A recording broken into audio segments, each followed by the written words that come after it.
వచ్చింది. రాగానే గబగబా గురువుగారి దగ్గరికి వెళ్ళి, గురువుగారండి భగవద్గీత మూలం ఏంటో తెలుసా అండి, ముందు భగవంతుని పెట్టుకుని ఏ పనైనా చెయ్యాలండి అన్నాడు. అప్పుడు గురువుగారి ముఖంలో ఒక ఆనందం వచ్చిందట. ఏరా నువ్వు ఎన్నాళ్ళ నుంచి చదువుతున్నావు అన్నాడు. నాకు చదువు రాదండి అయ్యా అన్నాడు.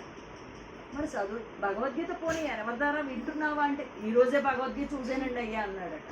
మరి ఎలా చెప్పగలిగేవరా అంటే, ఇదిగోండి అర్థమవుతుంది కదండి, అర్జునుడని వెనకాల ఉన్నాడండి, కృష్ణుడు ముందు పెట్టుకున్నాడండి అంటే అర్థం ఏంటంటే కృష్ణుడు భగవంతుడు కదండి, భగవంతుడు ముందు పెట్టుకుని పని చేయమన్నాడండి, అంతేనండి, ఈ రోజు నుంచి నండి భగవంతుడు తలుచుకునే పని చేసుకుంటానండి, అయిపోయింది భగవద్గీత.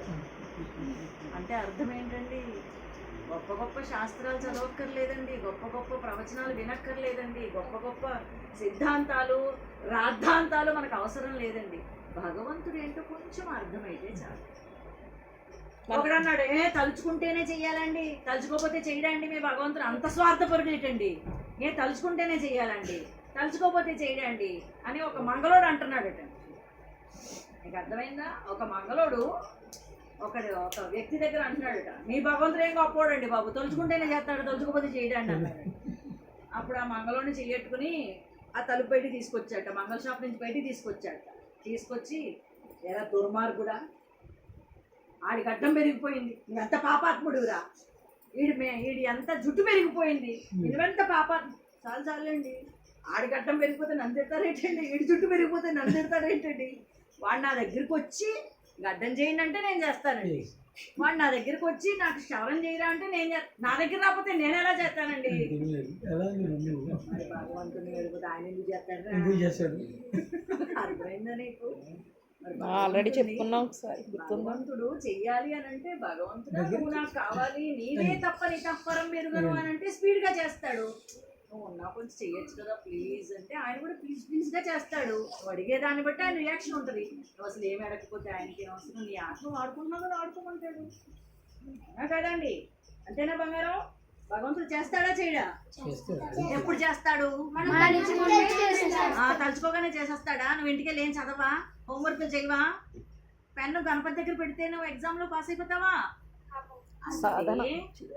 మన డ్యూటీస్ అన్ని 100% పర్ఫెక్ట్ గా చేసి భగవంతుడిని అడగాల, ఆయన ఏమి చేయకుండా భగవంతుని అడగాల. ఫర్ ఎగ్జాంపుల్, మా అబ్బాయి అండి ఫస్ట్ అస్సలు దేవుడి దగ్గరికి వచ్చేవాడు కాదు, బాధపడేదాన్ని, అబ్బా వీడికి సంస్కారం ఏంటి ఇలా తగేయండి, భగవంతుడి దగ్గరికి రమ్మంటే అలా పారిపోయేవాడు అనమాట, యజ్ఞం దగ్గరికి వచ్చావా అని వెళ్ళిపోయేవాడు అనమాట. సరే నువ్వు ఎగ్జామ్స్కి వెళ్తున్నావు కదా, భగవంతుడు ఒక నమస్కారం చేసుకుని వెళ్ళరా అన్నాను. చదువుకున్నది నేను, రాసేది నేను ఎందుకు దేవుణ్ణి తలుచుకోవాలి, తలుచుకోని అన్నాడు. వెళ్ళిపోయాడు బంగారం. భగవంతుడు తలుచుకోలేదు, వెళ్ళిపోయాడు. వెళ్ళిపోయిన తర్వాత బస్ దిగాలి కదా, దిగేటప్పుడు ఇలా పట్టుకుని దిగుతున్నాడు. పక్క పిల్లోడు ఏం చేశాడు, ఆ తలుపుని ఇలా అన్నాడు. బొటన వేలు ఎక్కడికి వెళ్ళిపోయింది నాన్న? తలుపు మధ్యలో పడింది. వాడికి వచ్చిన సబ్జెక్ట్ ఇంట్రెస్టింగ్ సబ్జెక్ట్, 100% 100 వచ్చేసే సబ్జెక్ట్. తీరా వెళ్ళి వాడు రాద్దామంటే వేలేమైంది,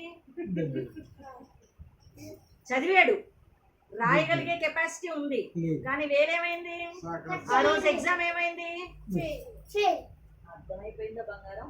భగవంతుడు ఎందుకు కావాలి మనం చేసినది పర్ఫెక్ట్ రిజల్ట్స్ రావడం కోసం భగవంతుడు అనుగ్రహం కావాలి.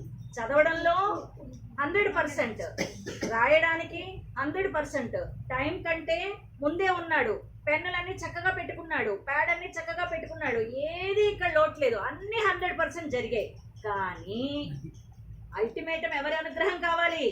భగవంతుడు. Very good. ఇప్పుడు భగవంతుని తలుచుకోవాలా అక్కర్లేదా?